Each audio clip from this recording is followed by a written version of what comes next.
Hey everybody, Unstable Gamer here, and welcome back to the channel. And if this is your first time here, thanks so much for stopping by. Definitely take a look around. Let me know what you think. Today we're going to be taking a look at the August update for my farming guide.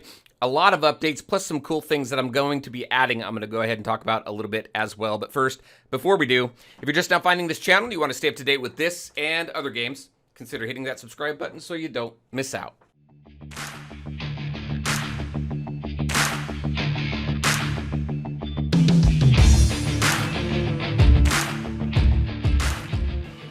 All right, and welcome back. So I've changed some things around, so I want to just let you know of some things. First off, I am streaming now 3 days a week, Sundays, Tuesdays, and Thursdays. Sundays at 11 a.m. Pacific Standard Time, Tuesdays and Thursdays at 6 p.m. Pacific Standard Time. And then videos are coming out Mondays, Wednesdays, and sometimes Fridays. Busy week this week, so we're probably going to get a double dose of videos this week. This being one of them. So let's take a look at this. So the farming guide that I started out last month, I've done a lot of changes to. There's a few updates. So just want to run through the tabs that we have down here and then let you kind of know what the biggest updates are. First, on this first page here, DMV Resource Farming Guide. Again, I will put this link in the description below, just like we did on the last video. I did add a date up here. So this date here is the date that this was last updated. So today I went ahead, made all these updates.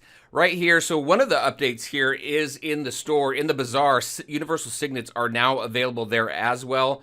So I went ahead and highlighted that. That was the newest thing. As far as this section here, plus these gems, pages, and moats, those are pretty much the same. Not much difference there. But it is cool seeing Universal Signets in there. They're a little pricey. I think it's, what, 270 orbs for one. But we have another source of getting those now, so I think that's pretty cool. If we take a look at events, this thing is getting massive here. I think I missed a couple events, so just kind of taking a look at this.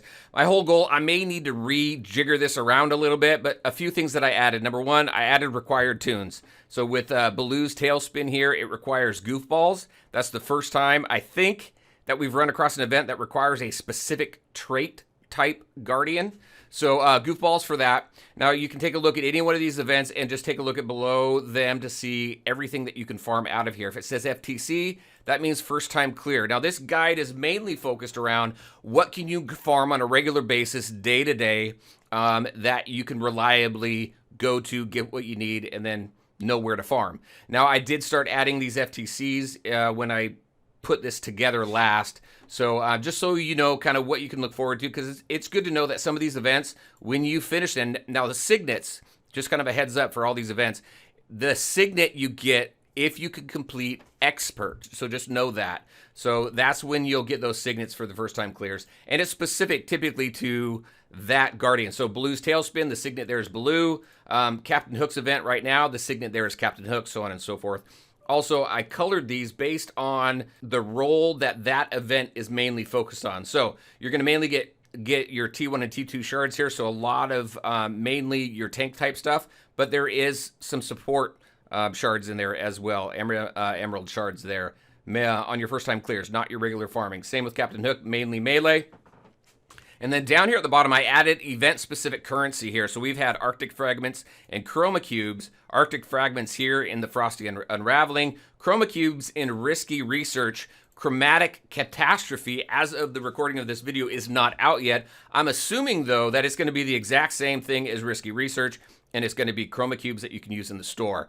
If that changes, I will go ahead and update this, but wanted to add that in here. So we've got some room to grow here as far as event-specific currency.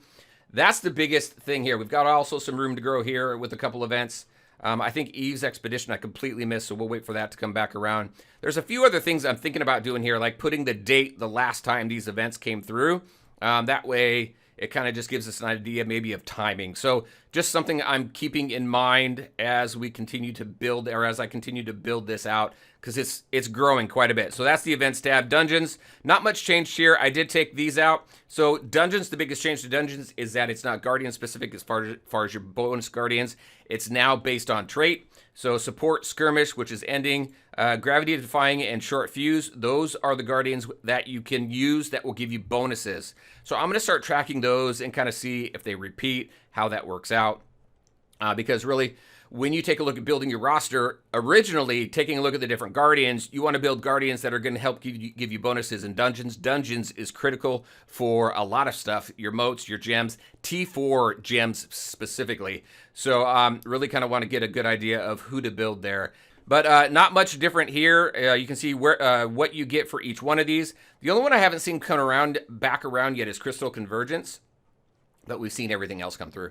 These are your pretty standard dungeons. Nothing else has been really added except for Oogie's Onslaught, which is an event dungeon. I did not add that to this, but maybe if we get more of those, I'll start adding those. So just kind of something I'm keeping in mind as well. The DMV team list, this has changed. So what I have done here, so like for leader tower, right? This really is the different types of towers and the best team, I feel, to run through those towers. Now, with leader and with high tech, these are the teams that I used to beat them, but I wanted to also make sure to give alternates as well, because I know not everybody has Jack Skellington. Well, unless you were in beta, you don't have Jack Skellington. We don't know when he's going to be coming back around. I'm thinking probably closer to Halloween, but we'll see. So as you can see there, Maui instead of Donald, that's my preference. I have beaten leader and high tech with these teams, like I was saying. Tron and Baymax for high tech, so you can kind of see here. Now we have Simba coming out, so Simba may be finding his way into this royalty tower because he is royal. Once he's out, we'll probably see an update to this. But I have some alternates here as well with Snow White and Tiana. I only want to give a couple alternates because otherwise, what's the point if I put everybody as an alternate? But these are the main teams that I prefer, and I have gotten the farthest in the dungeons, either completing them or the towers, either completing them or getting the farthest with these teams. So there we go with that. Now I have added this as well. So this is kind of cool. This is going to be a completely separate video, but I have put together a video, who's best, right? My top 3 Guardians each one. I'm changing that to my top 4 in each one of these as far as best goes, because as you're working through your milestones, you need at least 4 Guardians. I believe it's 4 Guardians at milestone 15 in order to max your milestones out all the way up to milestone 20. I think that's it. So who are the best 4 to put your resources into? This is already changing. I'm working on an update right now. This is already changing. I also have a worst one coming out. I have who's the worst coming out, so that'll be fun to put together. This in between, not sure what I'm going to do here, but keep an eye out for that. I got something, maybe something fun for that. And then this here, if those of you who played games for a while, you may know what BIS is. I'll be talking about that at a later date, so maybe you can let me know kind of what your thoughts are in the comment section below on what that BIS could be. All right, so that is it. That's my farming guide. A lot of fun updates, a lot of cool stuff. I will continue to keep this updated. If I need to update it monthly, I will. Otherwise, it'll be every other month. It really just depends on how much change the game goes through on a month-to-month basis. So that is what I had for you, everybody. As always, I want to thank you all for taking the time to watch the video. If you liked it, make sure to hit that like button and share your thoughts and questions in the comment section below. Let me know what you think of this. All right, everybody, take care, and we'll talk to you next time.